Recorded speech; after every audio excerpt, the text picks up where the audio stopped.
público le da la espalda a Daily. Humala no es candidato al cielo, sino a la presidencia. ¡Auch! Soba, pone uno. Oye.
Que hace...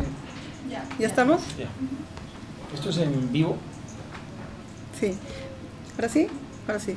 ¿Listo? La tecnología. Buenas tardes, estamos aquí en La Mula en vivo y tenemos a Álvaro Vargas Llosa, recién llegado de Washington, para comentar la foto que acabamos de publicar en la que vemos a Keiko Fujimori y al presidente de Venezuela, Hugo Chávez, en junio del 2000, en una cumbre del Grupo de Río, celebrada en Cartagena, haciendo un trencito. Álvaro, ¿qué comentarios, qué te ha parecido esta foto?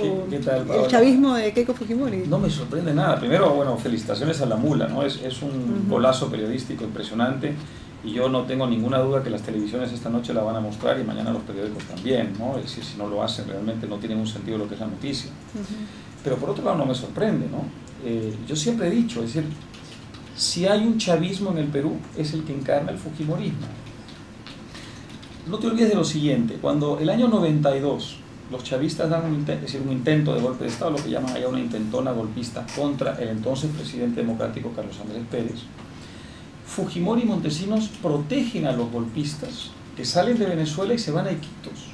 Es decir, los golpistas contra el régimen democrático de Carlos Andrés Pérez reciben protección en el Perú de Fujimori y de Montesinos. Luego, ¿qué pasa? Todo lo que se le puede achacar a Chávez lo hizo Fujimori en el Perú. Es decir, llegar al poder por la vía electoral, por la vía democrática, destruir las instituciones desde el poder, cambiar la constitución solamente para poder perpetuar al régimen, perseguir opositores, cerrar medios de comunicación y en general estatizar la economía. Lo único que se diferencia, digamos, en el caso de Fujimori de lo que pasó en Venezuela es que la estatización de la economía fue por otra vía. En lugar de expropiar, algunos los expropiaron desde luego, como tú recordarás, Canal 2, por ejemplo, fue en el fondo expropiado, ¿no es cierto? Pero en el caso, digamos, de muchas otras empresas, el método que se usó no fue la expropiación para estatizar la economía, sino la mafia. Si tú no transabas con Montesinos, si tú no te entendías con la mafia, tú no podías hacer negocios de cierto volumen en el Perú. Esa me parece a mí la forma más perversa de la estatización de una economía. Es decir, no eran los consumidores, no era el mercado, no era la competencia libre y sana la que decidía el éxito o fracaso de las empresas. Eran Montesinos y era la mafia. Tú tenías que pasar por el peaje de la mafia para poder tener alguna seguridad jurídica en el Perú. Y desde luego, si tú tenías un litigio, si tu empresa estaba involucrada en algún litigio, tú no podías ganar un juicio sin pedirle permiso a Montesinos, ¿no? De modo que todo lo que hizo Chávez en Venezuela es lo que hizo Fujimori, lo que hicieron Fujimori y Montesinos en el Perú. Si hay un chavismo en el Perú, es el que encarna el fujimontesinismo. Quisiera ver el vínculo, tú has dicho que no hay un vínculo político, más allá del emocional, entre Keiko y Alberto Fujimori. Ese vínculo político, ¿cómo lo ves claramente? ¿Cómo lo ves en la candidatura de Keiko Fujimori este 2011?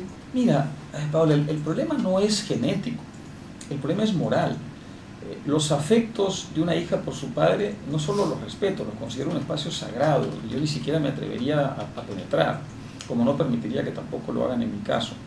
El problema es que ella no solo fue parte de ese régimen y cayó en 7 idiomas, digamos, ante los peores atropellos y abusos que se cometieron, sino que además hoy día está digitada y teledirigida desde la DIROES. Nosotros veníamos desde hace mucho tiempo diciendo que eso es lo que estaba pasando. Nos decían, eso es falso, eso es mentira.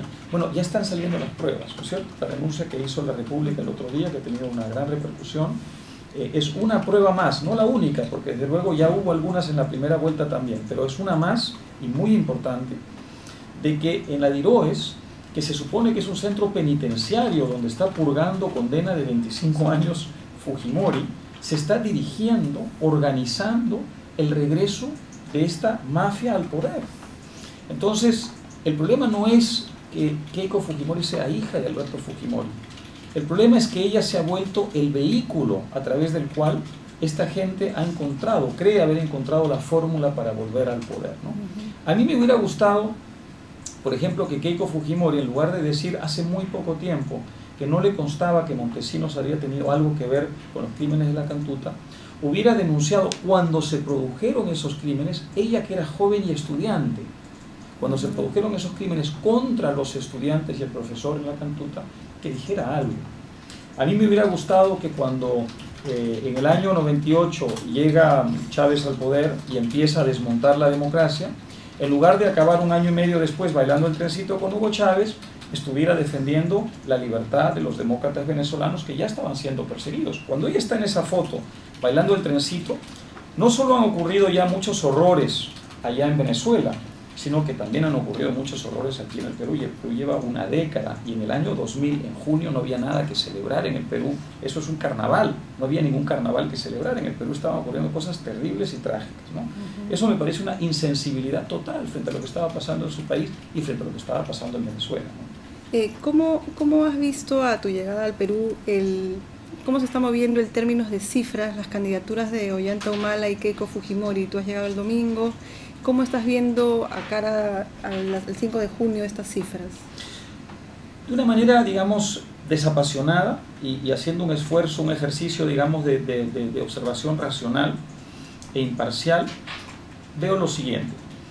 Desde hace por lo menos un mes hay una campaña de odio, de demolición sistemática, generalizada, como yo he visto pocas veces en el Perú, contra la candidatura de Ollanta.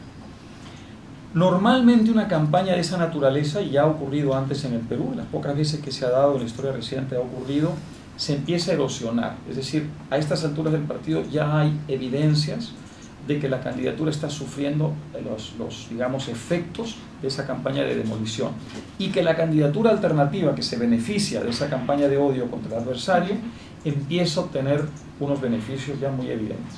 Aquí no ha ocurrido nada de eso. He visto y he comprobado con mucho interés que el voto de Ollanta Humala es un voto extremadamente sólido, tan sólido que no se ha producido ninguna erosión hasta el momento. Y he visto también algo que quizás es más interesante. El porcentaje de indecisos, de gente que está todavía genuinamente dudando, vacilando entre las dos opciones, es un porcentaje bastante consistente.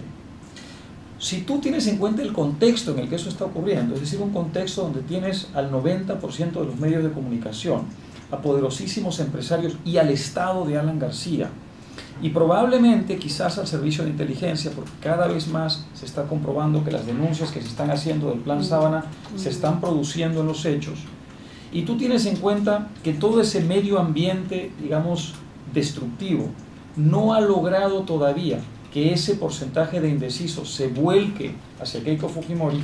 ¿Cuál es la conclusión? Que hay una enorme resistencia, a mi modo de ver probablemente moral, a votar por esa opción. Tú me dirás, bueno, muy bien, pero ¿por qué no se están pasando a Humala? ¿Por qué se mantienen como indecisos? Mi interpretación es que están esperando todavía más gestos, más esfuerzos de persuasión de parte de Ollanta Humala, más, digamos, elementos de juicio que les permitan despejar todas las dudas que se han ido creando en el ambiente.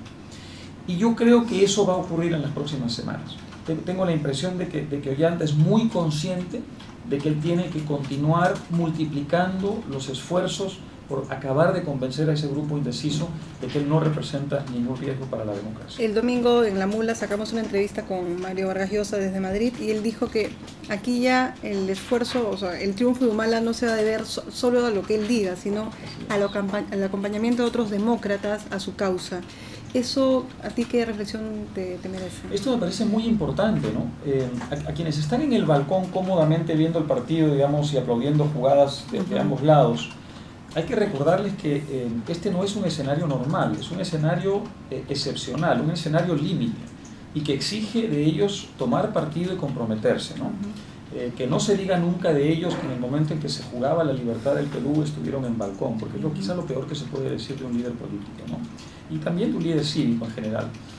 Yo creo que lo que está pasando, Paola, es que hay un exceso de cálculo pequeño, de mezquindad, digamos, cómo me coloco mejor, cómo me posiciono ante el futuro, cómo me aseguro de que cuando este o esta fracase yo pueda obtener los réditos de ese fracaso. Y en cambio lo que está faltando es una mirada tendida a largo plazo, una mirada de estadista. Tenemos un exceso de políticos y un déficit de estadistas. Por eso yo no me canso de invocar a Alejandro Toledo, por ejemplo, no es el único,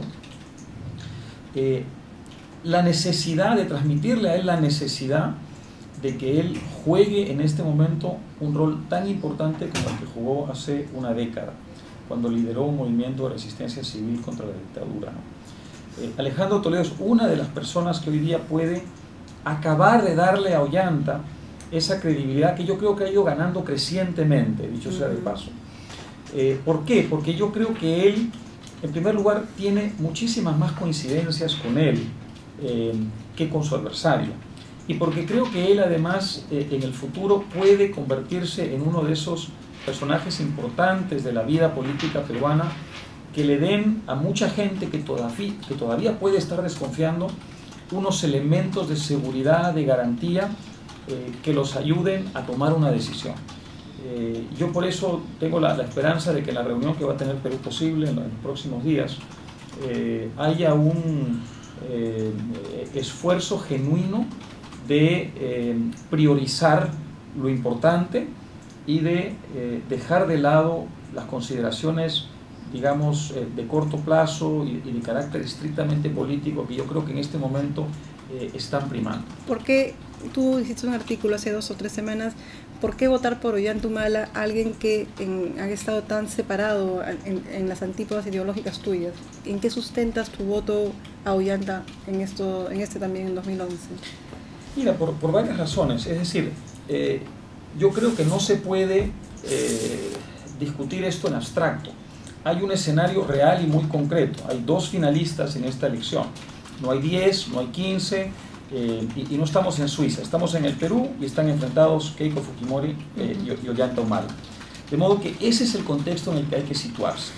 Y la reflexión que hay que hacerse es, primero que nada, ¿quién representa una amenaza mayor, un peligro mayor para la democracia peruana?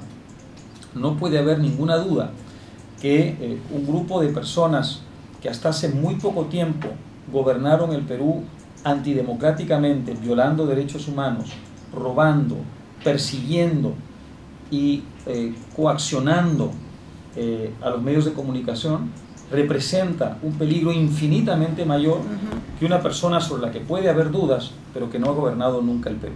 Esta es una primera reflexión. La segunda es, ¿hay elementos suficientes para concluir que en Ollanta Humala hay un esfuerzo genuino de evolución? Yo creo que sí, yo creo que hay muchos. Uno de ellos es el comportamiento de la bancada de su partido en estos años en el Parlamento. Se puede discrepar con algunas de las iniciativas y de hecho yo lo hago, pero no se puede decir que esa bancada intentó contrabandearle chavismo al Perú. No hubo una sola iniciativa importante que representara acabar con la democracia, despojar a los medios de comunicación de sus licencias o estatizar áreas importantes de la economía peruana, ¿no es cierto? Eso no ocurrió.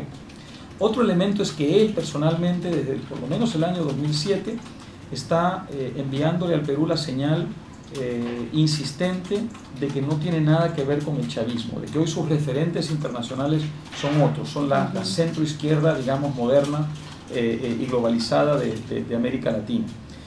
Otro elemento es la cantidad de gente sumamente respetable que ha estado con él, que ha tenido la ocasión de interrogarlo, a él, a su entorno, a sus colaboradores, y que ha sacado la conclusión de que hay una evolución genuina.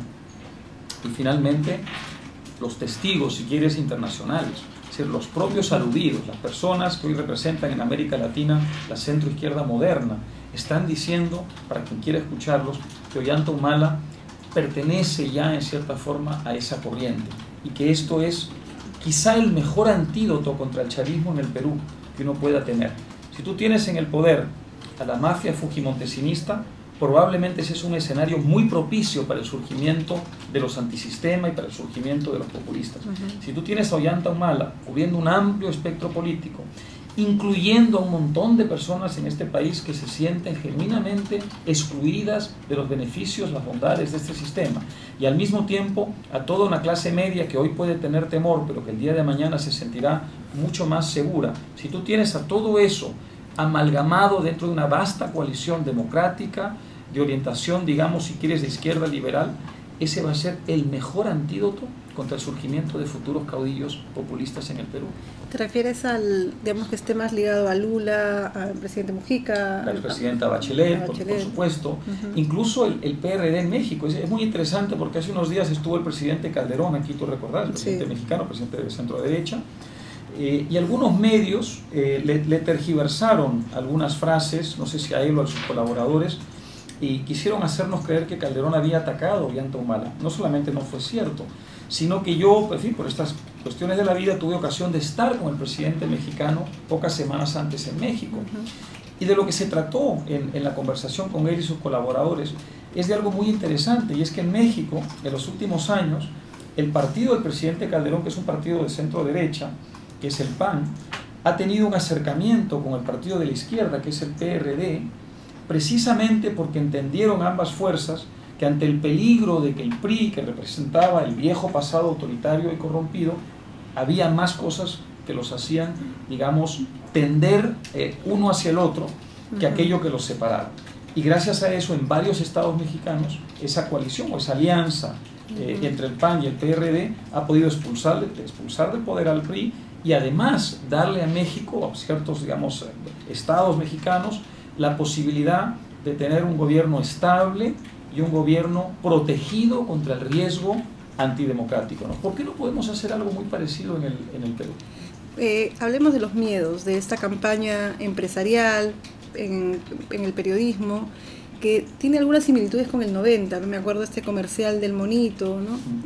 ¿No? El Pink Floyd, qué sé yo, que se está dando en estos momentos, o sea, el miedo para que anula todo tipo de razonamiento y que se refiere mucho a Ollanta Humala, se reparten correos electrónicos diciendo que se van a robar a los niños de 3 años, entre otras cosas, ¿no? ¿No hemos aprendido nada de todo esto? No, así es. Yo estoy asombrado, Paola, porque cuando En el año 2000, a quienes estábamos luchando por la democracia, nos acusaban de terrorismo constantemente en los medios de comunicación.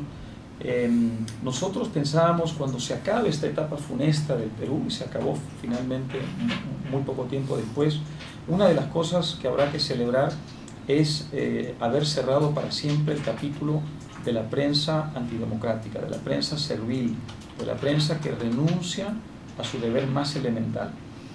Estábamos convencidos de que eso no volvería a ocurrir nunca más en el Perú, que el trauma que habíamos vivido todos, y sobre todo los que teníamos algo que ver con el mundo de las comunicaciones, era de tal naturaleza que nunca más en el Perú volveríamos a ver una cosa así. Y quizá es una de las cosas más tristes y deprimentes en esta segunda vuelta. Constatar que grandes medios de comunicación, influyentes, poderosos, que tienen un alcance nacional, han abdicado de su más elemental responsabilidad, que es informar a los ciudadanos de una manera veraz, neutral y transparente, independientemente de que luego ellos puedan adoptar la línea editorial que quieran, ¿no? El argumento que están usando ellos, y es que su derecho de propiedad les da precisamente la posibilidad de hacer lo que ellos quieran con ese medio, me parece un ejercicio de cinismo. Me parece que si tú justificas la inmoralidad con el argumento de la propiedad, a la larga te quedas sin moral y sin propiedad. Por ejemplo, pasó eso con el canal del señor Ifcher, ¿no? En los años 90. Al final, ¿qué pasó? Al final lo despojaron de su propiedad y además despojaron de moral pública a los medios de comunicación, empezando por ese. Los convirtieron en una ciénaga, ¿no? En un pantano.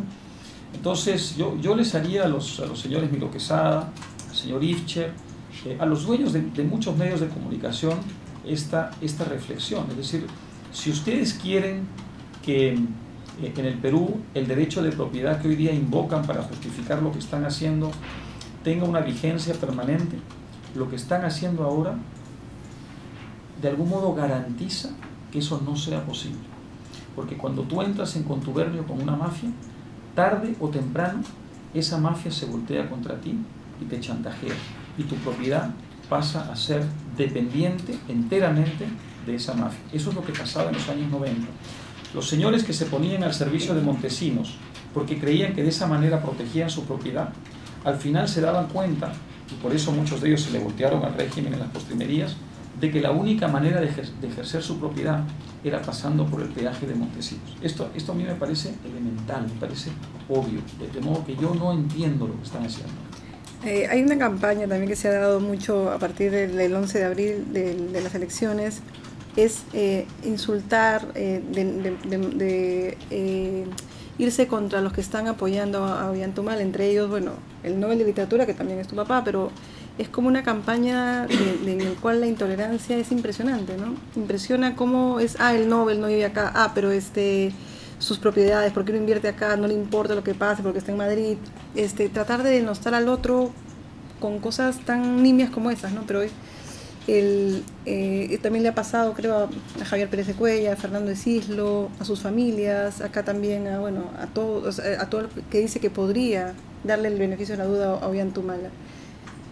Esto ya lo hicieron los nazis en Alemania. Esto es de libreto. Aquí no hay nada nuevo, no han inventado nada, ¿no? Es la versión chicha, digamos, mal hecha de las campañas refinadas del nazismo. ¿En qué consiste, Paula? En algo muy sencillo. Si tú masacras a una persona simbólica y representativa ante los ojos de todo el mundo, lo que tú haces es enviar un mensaje paralizante a todo el resto del mundo. Es decir, lo que están tratando es no tanto de destruir a las personas a las que atacan, sino de paralizar por efecto del miedo a los demás. Porque lo que quieren es instalar la idea de que si ellos son capaces de meterse con personas conocidas, con personas que tienen formas de defenderse, las otras personas se van a sentir tanto más desvalidas y desprotegidas.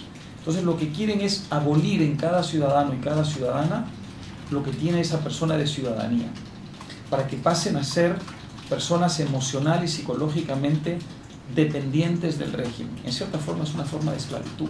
Lo que quieren es esclavizar la mente de los ciudadanos. El miedo es una de las formas más atroces de la esclavitud psicológica. Entonces, mi mensaje a esas personas es tan sencillo como este. Ustedes tienen la posibilidad de vencer el miedo, ejerciendo uno de los más hermosos actos de civismo que ha inventado la civilización humana, que es el ejercicio del voto en las urnas. Ese día no va a haber nadie apuntándoles con una pistola, no va a haber nadie en capacidad de tomar represalias contra ustedes, no va a haber nadie diciéndoles lo que tienen que hacer.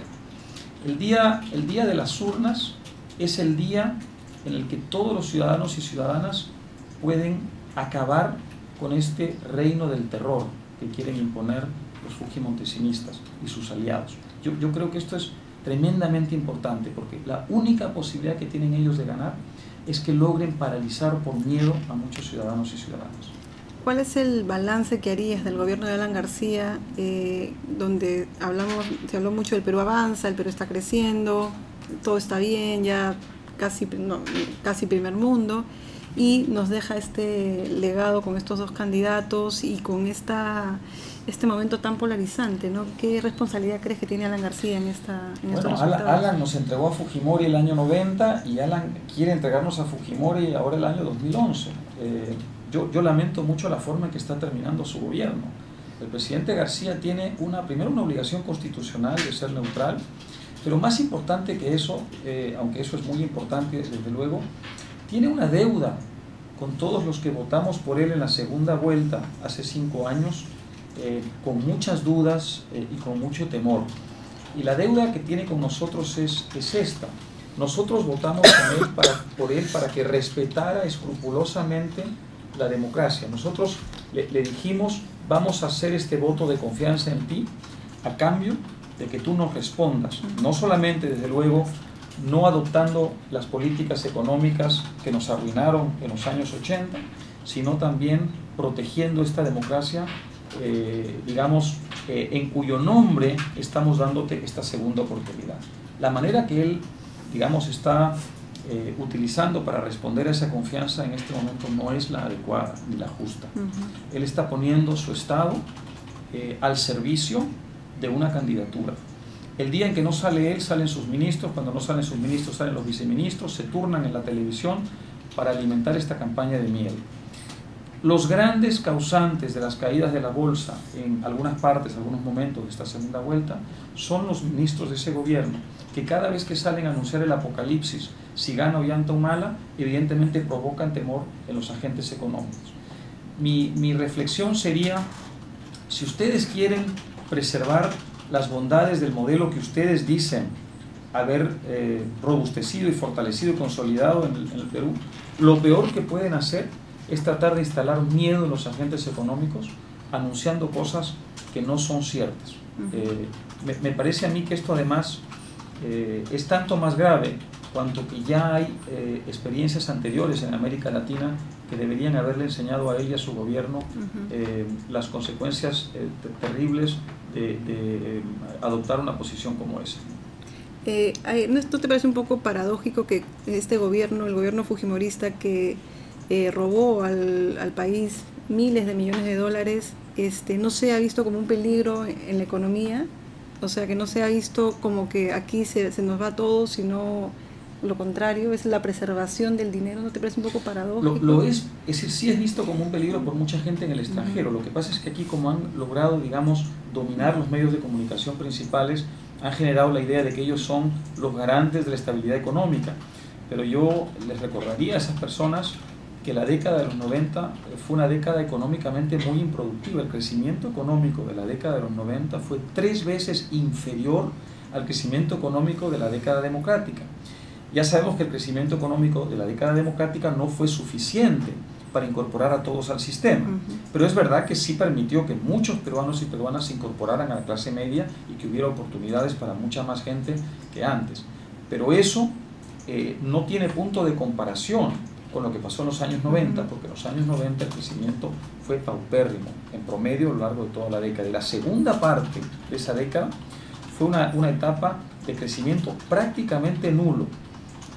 Tú recordarás, Paola, que la desconfianza política y jurídica en el régimen, en la dictadura, era tan grande que, por ejemplo, la Shell y Mobil se retiraron del Perú, estaban desarrollando el proyecto Camisea y lo paralizaron y se fueron en el año 98, si mal no recuerdo, porque la inseguridad jurídica que sentían bajo un sistema gobernado por una mafia era tan grande que ellos dijeron, nos vamos del Perú. Entonces, que no me vengan a defender el modelo económico y la estabilidad económica con los argumentos de los años 90, porque los años 90 simbolizan en el Perú un bajo crecimiento económico, una enorme inestabilidad e inseguridad jurídica y el método del chantaje, de la mafia, como elemento decisorio sobre el fracaso o el éxito de las empresas. Tengo varias preguntas a la mula en vivo, te voy a leer Sí. dos para que vayas contestando.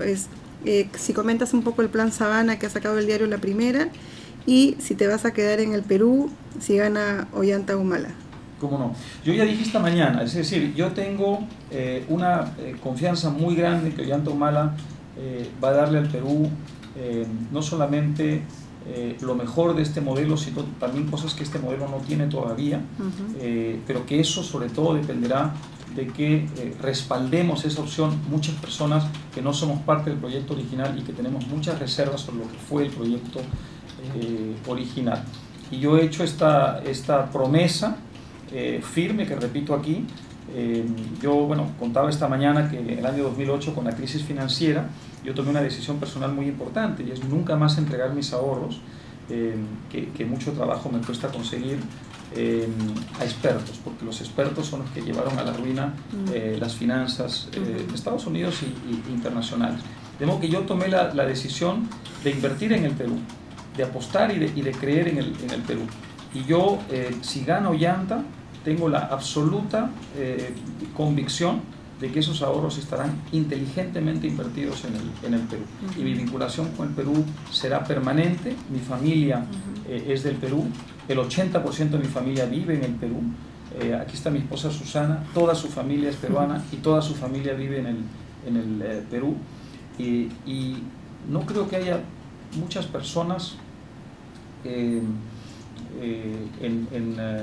mi familia que pongan en tela de juicio esta afirmación. Nuestra familia es una familia no solo profundamente enraizada en el Perú, sino una familia que cuando no ha estado en el Perú ha tenido al Perú constantemente presente, y se ha convertido en una propagandista del Perú, incluidos los momentos en los que el Perú pasaba por etapas dictatoriales, porque no creo que haya una prueba de amor más grande al Perú si uno tiene conciencia cívica que denunciar sus crímenes y sus robos tanto dentro como fuera del país, de modo que yo no acepto ese chantaje. Otra de las afectadas en esta campaña tan polarizada es la alcaldesa Susana Villarán. Es víctima, digamos, de esta campaña porque cada día por medio le sacan portadas, que no está haciendo nada, que tiene 4 meses. ¿Por qué crees que a Susana Villarán le está cayendo tan parejo en esta campaña que es presidencial, ¿no? Y es la alcaldesa de Lima. A ver, creo que en este contexto lo que está pasando, Paola, es que calculan estos medios de comunicación que quieren destruir a Ollanta Humala, que si ellos dañan a Susana Villarán, de algún modo están dañando también la digamos, imagen de Ollanta Humala. Supongo, estoy tratando de colocarme en su mente enrarecida, ¿no? Y esa es una, digamos, proeza de la que no sé si soy capaz. Pero me parece que están tratando, digamos, de contagiar un poco, o contaminar un poco la imagen de Ollanta, demoliendo a Susana, ¿no? Susana Villarán no puede ser juzgada a los pocos meses de haber asumido funciones, ¿no es cierto? Vamos a darle un tiempo, vamos a ver qué pasa y ya habrá tiempo para juzgarla. Me parece sospechosa esta campaña en este momento, y tengo la impresión de que están pensando mucho más en Ollanta Humala que en ella cuando la atacan a ella, ¿no? ¿Qué opinión tienes acerca del nuevo asesor en materia de seguridad de Keiko, Rudolph Giuliani? A ver, esto es importante porque nos están vendiendo aquí un cuento. Giuliani no es una persona que tenga la convicción de que Keiko Fujimori será una buena presidenta del Perú. Giuliani es una persona que va allí donde la contraten. Giuliani es una persona que tiene una consultoría internacional y donde tú lo contrates, él va, sea quien sea y donde sea. Yo lo sé, yo tengo amigos en México y tengo amigos en Chile que lo han contratado para dar conferencias y para dar consultorías y asesorías. A Giuliani le han pagado para venir al Perú. ¿Quién le ha pagado? Pues imagino que serán estos empresarios que están armando bolsas, digamos, en favor de Keiko Fujimori. No sé quiénes son, pero sí sé que él no viene gratis. Él tiene una consultoría que contrata, que es contratada por a veces instituciones, a veces organismos y a veces gobiernos también y partidos políticos. De modo que, digamos, Giuliani no representa una convicción, representa un contrato.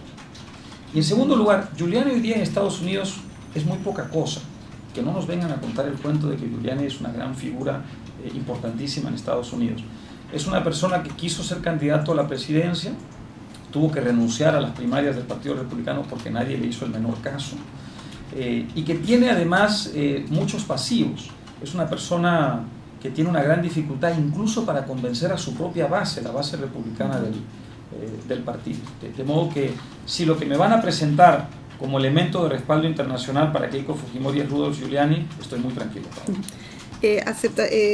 Nadie no se acuerdan de que tú saliste a las calles en el año 2000 a protestar contra el gobierno de Alberto Fujimori. Acá te están preguntando si aceptarías salir a las calles a gritar no a Keiko. Estoy aquí, por supuesto.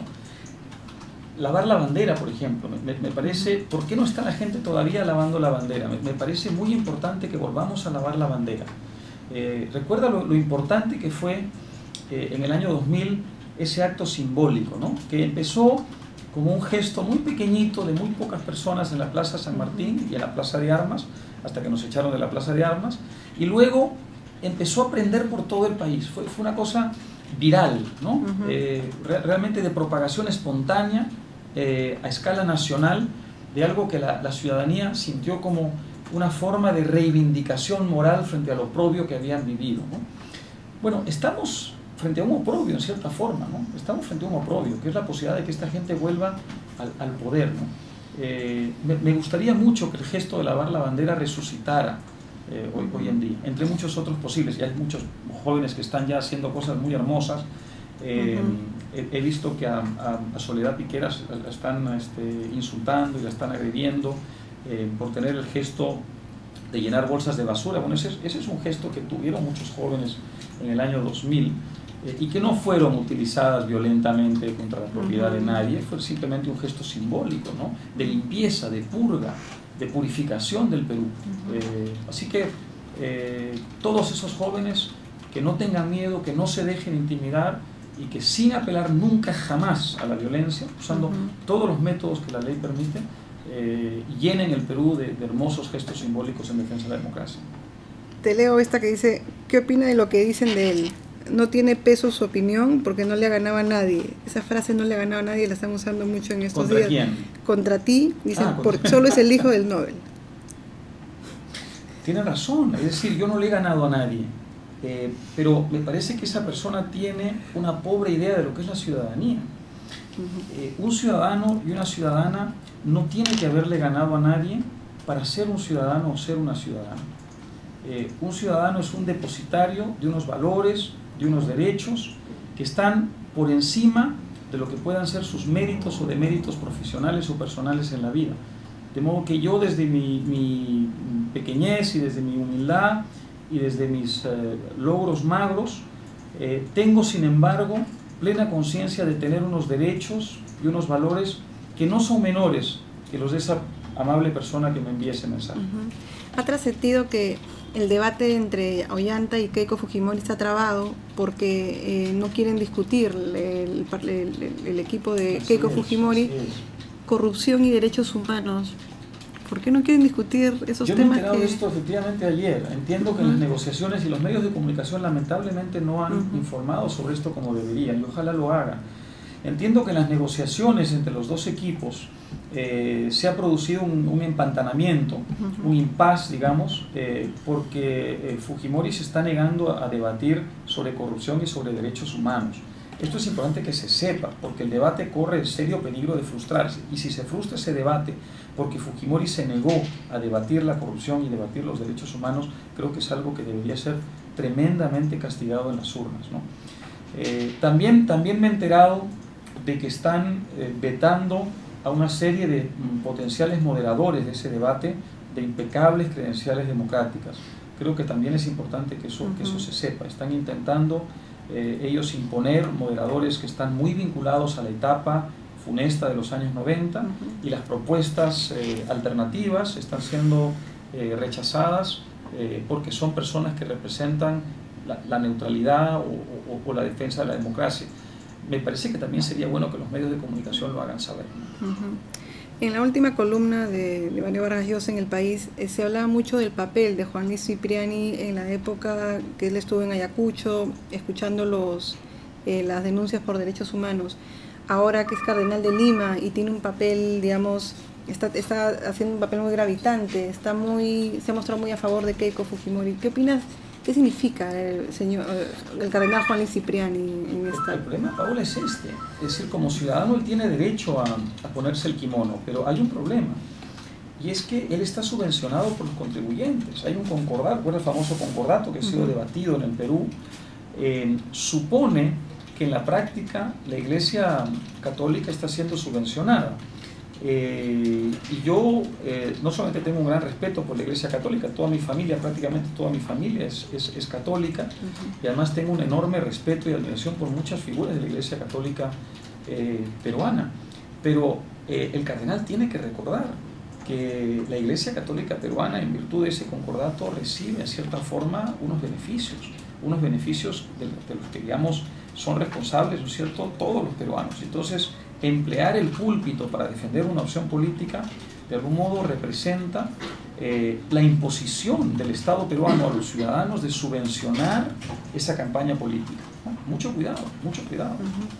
Algo que también quisiera que se recuerde es un poco qué sienten ahorita los viejos demócratas que están mal, que están ahorita ya viejitos, digamos, como Javier Pérez de Cuéllar, de 91 años, o Fernando de Cislo, ante la posibilidad de que regrese, digamos, Keiko Fujimori, pero sabemos Keiko Fujimori o lo que representa, ¿no? Lo que representa para ellos que lucharon contra ese gobierno.